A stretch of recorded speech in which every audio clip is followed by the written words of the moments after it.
I want to also thank my mother, who as of today has retired from her job after 30 years. Working in the medical field as a registered nurse in the psych ward. She worked 3 to 4 jobs just to provide for me and my four siblings as an immigrant in this country. Thank you, Mom. Sorry, I know I don't got too much time. I'm gonna read this whole speech though. I also want to thank Jared Cotter, Abbas Patti, Tina Davis, Ghazi, Nima, Nate Stevenson, and the entire Empire team for believing in me. Thank you so much, brother.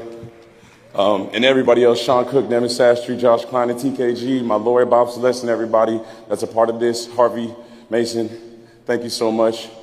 I have the greatest team in the world. Thank you so much. And again, the last thing I want to say, immigrants built this country, literally. So this is for them. Peace and blessings, family. I hope this project, this video, this film finds you well. We wanted to tackle this hot topic that's been swirling around the Black community, the African community. We want to go to the surface of it, but then we're going to dive deeper into the history of it. So Shaboozey gave this speech of accepting a Grammy, and he used some terms that were incorrect. Shaboozey didn't realize it until afterwards, but he stepped on a landmine that has been a hot button topic for decades, if not generations, it seems, in the Black African community. Shaboozey's comments about immigrants building this country sparked outrage. Where did the outrage come from? Let's go back in time and bring what Shaboozey said to the present. So to address this Black identity, African diasporic ethno war that has been raging over the past several years, we need to talk about Pan-Africanism that has been under attack as an ideology as well.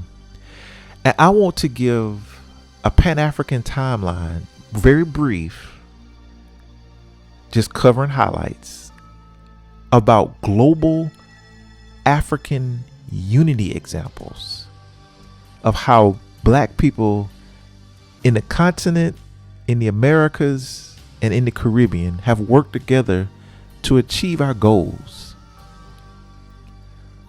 Paul Cuffe and Thomas Peters, two brothers who were the earliest leaders and the earliest proponents of the Back to Africa movement that was recorded in history. On December the 10th, 1815, Cuffe made history by transporting 38 African Americans, including 20 children, ranging from 6 months to 60 years old, from the United States to Sierra Leone in his brig called the Traveler at the cost of $5,000.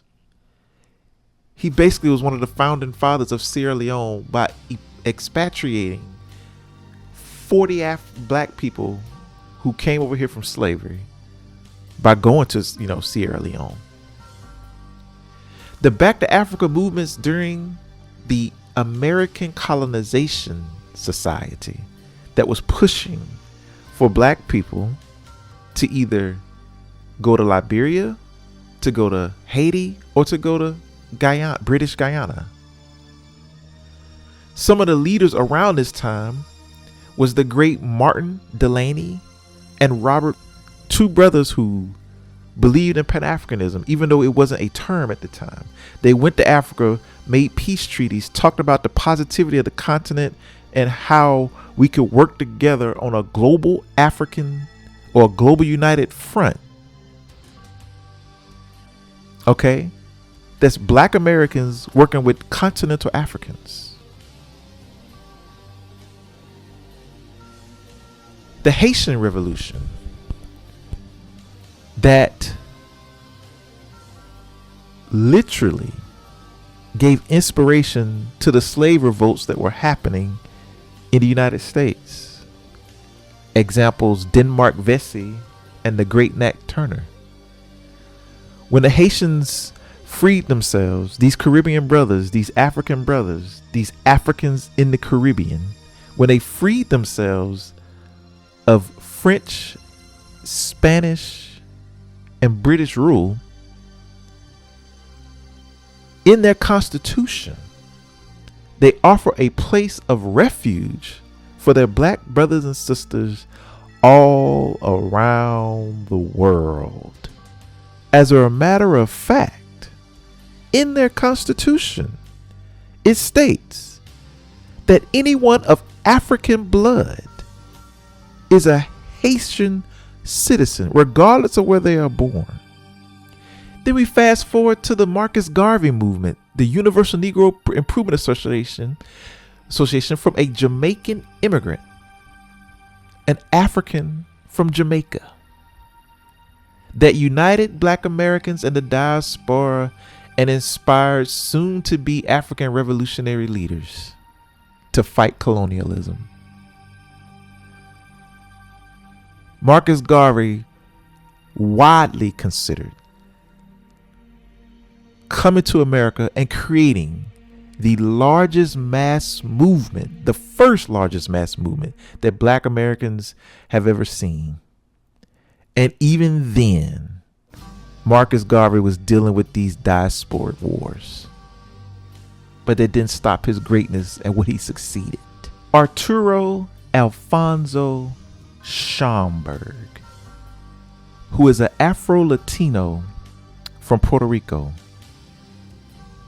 created probably the greatest collection of African American and African history and artifacts in New York City. The same man that inspired the great African American in America, John Henry Clark.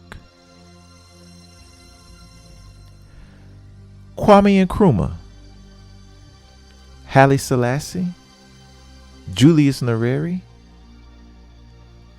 Ahmed bin Bella, all of these African leaders in Ghana, in Ethiopia, in Tanzania, and Algiers gave Africans around the world, born in America, born in Europe, born in the Caribbean, an opportunity to expatriate, to have power bases for their political movements, and to be granted political asylum that was taken up by many Black Panthers of that time. Robert Williams, the author of The Negro with Guns, took refuge in Cuba along with Huey P. Newton and Assata Shakur. Black Americans working with blacks in the Caribbean islands and Latin America. The Pan-African Congress was headed up by a Trinidadian, Henry Sylvester Williams, in the early 1900s. And by 1945, the Fifth Pan-African Congress, it was agreed that African leaders from America, the Caribbean, and the continent, they all were going to start mass demonstrations to liberate themselves. And what happened after 1945? The start of the African Revolution, removing European rule. The start of the Civil Rights Movement in America and Latin America and the Caribbean. And then the Black Power movements in those areas. Our Trinidadian brother, our African in the Caribbean, Kwame Ture, threw his entire weight into the African American Civil Rights Movement. It was he who coined the phrase Black Power that led eventually to a whole new movement after the Civil Rights Movement in America. Maurice Bishop of Grenada, Thomas Sankara, Burkina Faso, supported Africans in the United States.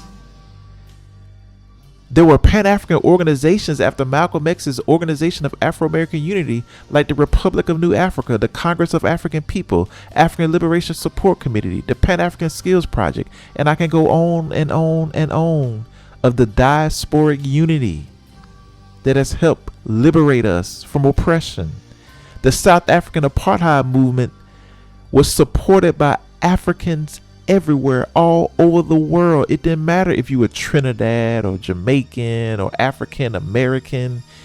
You supported that movement because you shared the same struggle of fighting off imperialism. Now we can fast forward some years and talk about a cultural reset of the modern times. Aside from the liberation movements in Africa and the civil rights and black power movements in the United States and the Caribbean islands, the Black Panther movie. The Black Panther movie in 2018, starring our great late brother Chadwick Boseman, headed up by Ryan Coogler, was a cultural reset, a renewed and rekindled interest that we saw in the 1970s and 80s, when black people embraced their African roots and wore dashikis and African attires and afros and other African garb to show oneness, to show community, to show love of their African heritage. African Americans across the entire country and the globe took a trip to Wakanda in their African attire. It was a cultural phenomenon.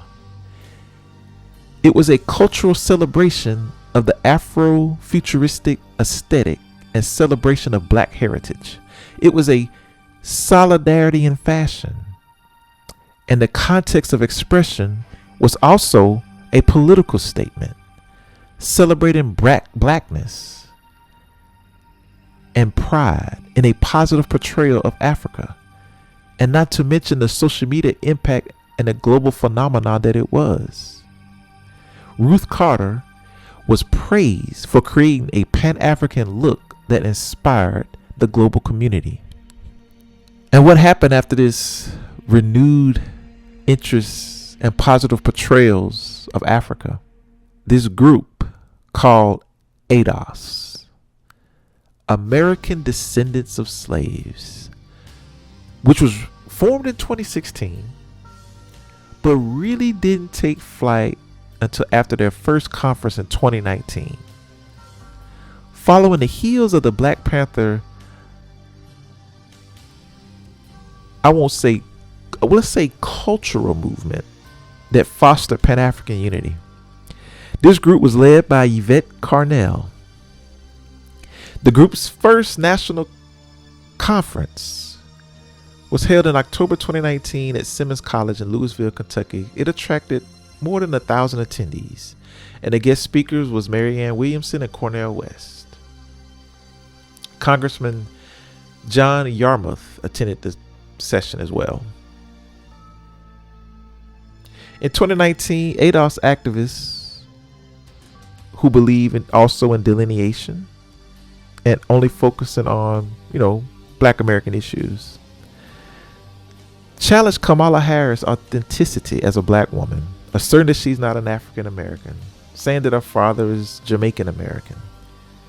The claim suggested that black Americans of immigrant descent, even from the countries with a history of slavery under colonial rule, such as Jamaica, do not share the same struggle against racism and discrimination as the descendants of black people in the United States. The claim that Harris was not authentically black was amplified by right-wing figures, including Donald Trump and Donald Trump Jr., and criticized by civil rights leaders who accused Carnell of engaging in xenophobic birthism. In a 2020 article in Misinformation Review, a group of authors, academics, and journalists analyzed the postings of ADOS hashtag on Twitter. where ADOS was urging voters not to cast their presidential vote for any Democrat unless they formally endorsed reparations. The authors concluded that ADOS was a disinformation operation that served the interests of the political right by discouraging black people from voting. By the end of 2021, after informal and formal complaints from ADOS and 2 reviews that found fault with the study's methodology, Misinformation retracted the paper. Authors admitted it, but they still stood. Some of the criticisms were valid, but they still stood by their work. Hubert Conto of The Outline penned that ADOS has managed to synthesize the black left-wing critique of America's origins with a right-wing belief in the inherent superiority of those who were born in America. Gregory Carr, co-chairman of Afro-American Studies at Howard University, a longtime reparations supporter, called ADOS a weaponized movement that had become indefensibly xenophobic. Ken Coakley of the University of Texas at Austin, critical of the organization's desire to separate the descendants of slaves from African immigrants and encourage the 2 groups to be united under an African American identity. Malcolm Nance described supporters as trolls, calling them a mix of African American pro-Trump racists and nuts. Black commentator and author Roland Martin described the notion of a black purity contest as promoted by the movement, nothing but self-hate clothed in black self-love. Talib Kweli was critical of the group because he believes they are aligned with the Republican Party against immigration. Then after this movement of ADOS, which failed to get reparations, and many not taking this movement seriously, it has resorted to an online group of blacks who still believe the ideology and still are promoting negative, divisive rhetoric towards any black person that's not born in America. Then, as ADOS started to fade, here comes the FBA movement, the foundational black Americans, popularized by what is considered their leader, Tariq Nasheed, who, by the way, got popular in the black community off of a Pan-African themed documentary called The Hidden Colors. The foundational black American FBA movement is an identity-focused initiative emphasizing the specific lineage of American descendants of slavery, ADOS, in the United States. It aims to secure reparations, distinct recognition, and economic, political, and social justice for this specific group, separating their experience from that of recent immigrants or other minority groups.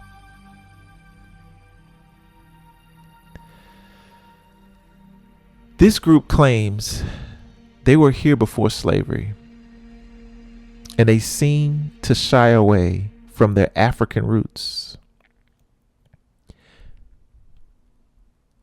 Their view of Africans and Caribbean immigrants as a whole seems to mirror the same racist views that prejudiced white people have towards us. Now, if indigenous black people came to America and created this country before it was quote unquote invaded by European immigrants, then what was the name of this nation? What was the culture? What was the language? So we all can learn from it. This group has picked up steam over the years on social media, being incredibly hostile towards black immigrants and cherry-picking incidents of hostility that immigrants show towards black Americans and paint them with a broad brush, pushing the same stereotypes used by racist white founding fathers of America and generations after them to justify slavery. There are clear issues in the community, in the diaspora, on the continent.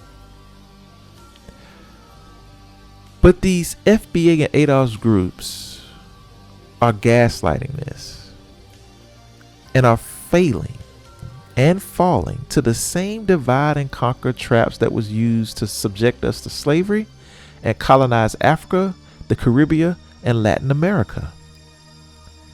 The same power structure that colonized these black areas, these black nations, that dropped bombs on Tulsa, Oklahoma, that dropped bombs on black people in Philadelphia, Pennsylvania, that dropped bombs on people of the Congo, that dropped bombs on the people of Nigeria and Somalia and Libya, is the same power structure trying to keep their foot on our necks today. But can we see it? Or are we going to continue to be divided? Then came in our midst an unexpected thing, an unexpected event, another cultural reset in the diaspora and in Africa. And I don't know if this is what he was going for, but Ice Show Speed Tour of Africa, where he also met the great Nkrumah, daughter of Kwame Nkrumah, who is still pushing her father's vision of a united African people. Speed's tour absolutely crushed the narratives that Africans don't bond with the diaspora. Speed, you can easily see, felt at home and found some relatives in Liberia. And he talked about how much the trip changed him. We gotta talk. This tour's been amazing, bro. On every end, bro. I'm so glad I went to Africa, chat. I'm so glad that I decided to come here and experience it for myself. To be honest, chat, this tour changed my life, bro. This tour changed my life for the better. Seriously. This tour set open my eyes, you know, and it really made me, it sparked up something deep within me, very deep, you know, like something from the root of me. It kind of like talked to me in terms of like I can do this. Obviously, like, I've been already doing it, but I can do this. It's more personal, you know? And to come back to the motherland and to stream it all, stream 20 countries in 28 days, it's... For the mass following that he has, this live stream projected Africa in a positive light like that of the Black Panther movie did back in 2018. Probably wondering why I'm crying. I've been watching Speed streams, and I'm seeing all the love that he's getting in Angola. He's in South Africa, and he's getting massive amount of love, and the way that he was treated in Europe was disgusting. But to see him be a black man from the United States of African descent and be able to go back to the continent and be treated like a human by civilized African people, when we've been taught that Africa is primitive, that it's dangerous, don't go back, they have this, they have that, they don't want you, they don't like you. And to see an African American man with his stature go back to the motherland and be treated with so much respect. This is what our people fought for. This is what they fought for when they fought against Jim Crow and segregation. This is what the slave revolts were about. Man, this whole time, bro, they made us fucking think Africa was such a poor country, bro. Such a place you wouldn't want to be at, bro.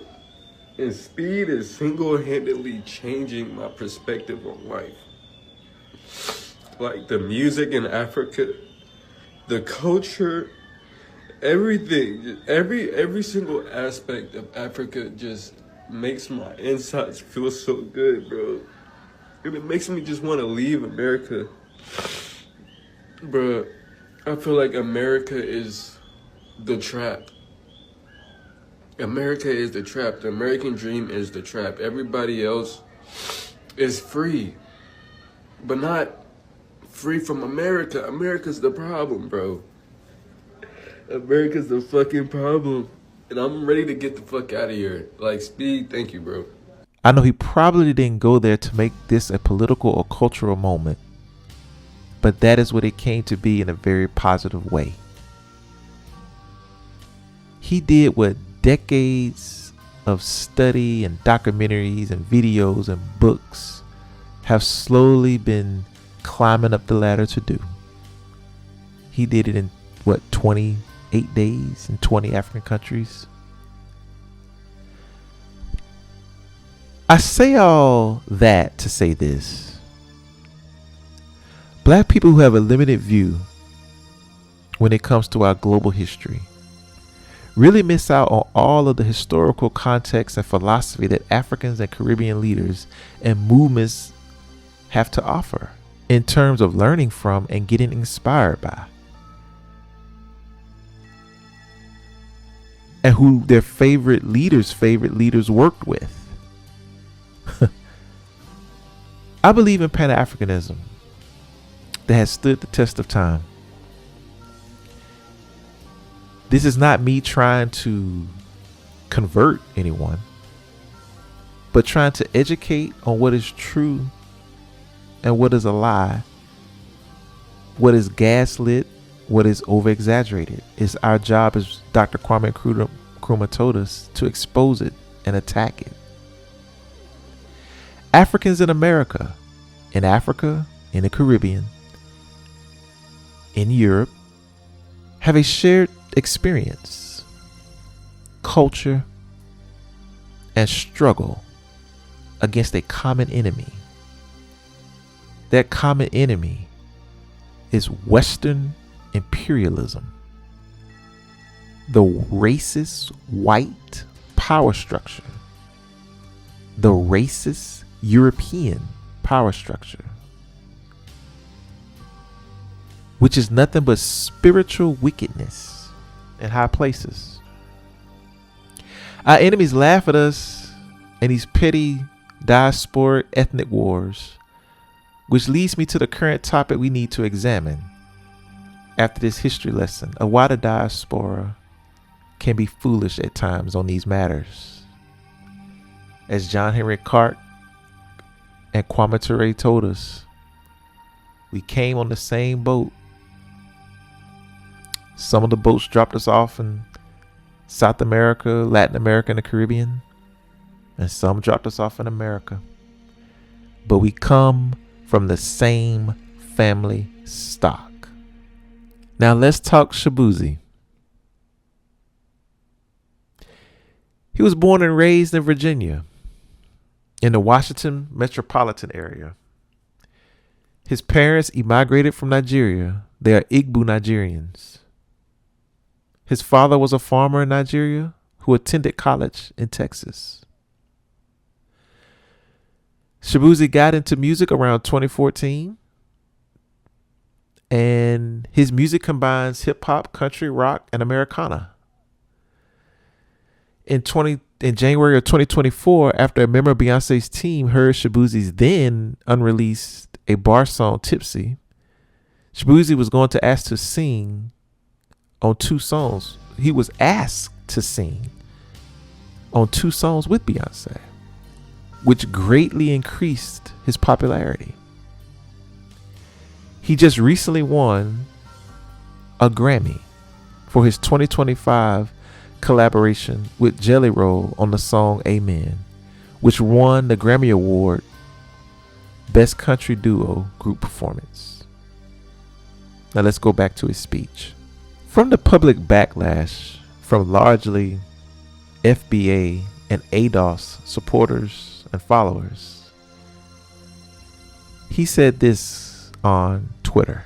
Bernice King who is the daughter of the great Dr. Martin Luther King Jr., said this in response. What Shaboozey said was incomplete. Let's be very clear. I'm not apologizing for him and what he said, but I also would like to give grace and show a little bit of sympathy. But instead of handling this like adults and using this as a teachable moment like Bernice King did, many in the FBA and ADOS communities use this as an opportunity to gaslight this invisible, divisive diaspora war that is so embarrassing to witness and to read about. Shaboozey should have been pulled to the side publicly, since he made this a public statement, and should have been educated in a sensible way like Bernice King did, and not go scorch earth on the man. If you go to his Twitter account and just read these comments, he is absolutely getting annihilated. These people in this segment of the community that make blanket statements about Africans and Caribbean immigrants come off like attack dogs for white supremacy. Immigrants like the Chinese with the railroads, Mexicans and European immigrants had a hand in building this country.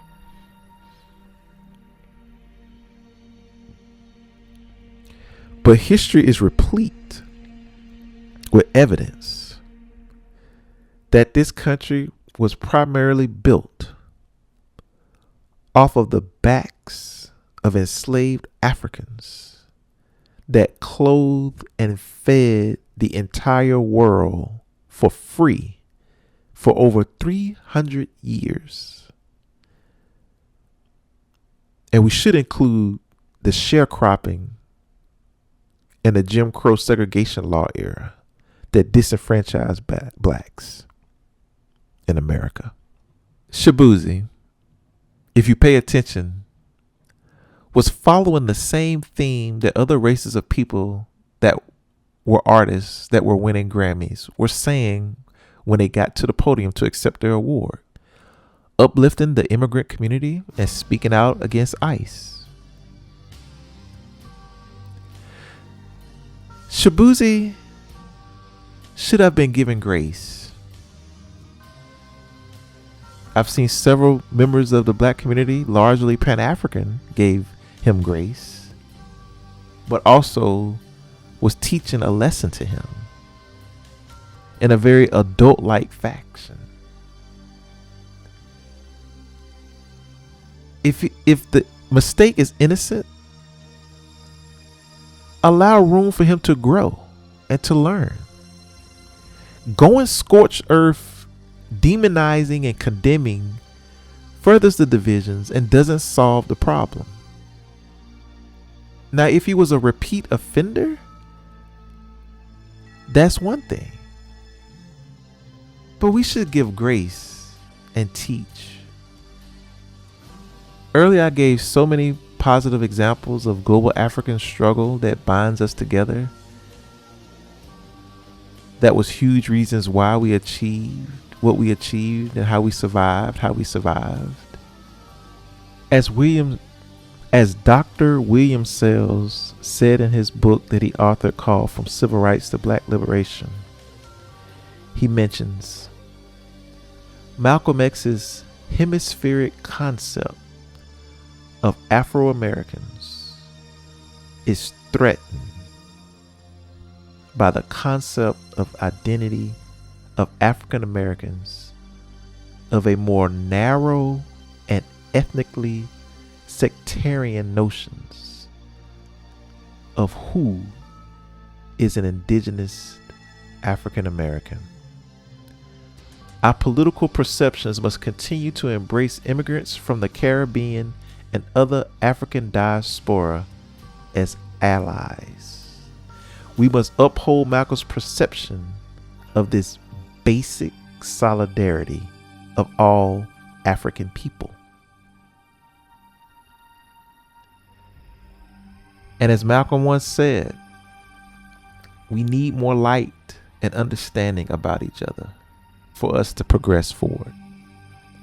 Let us march forward forever and backwards never. Peace and love, family.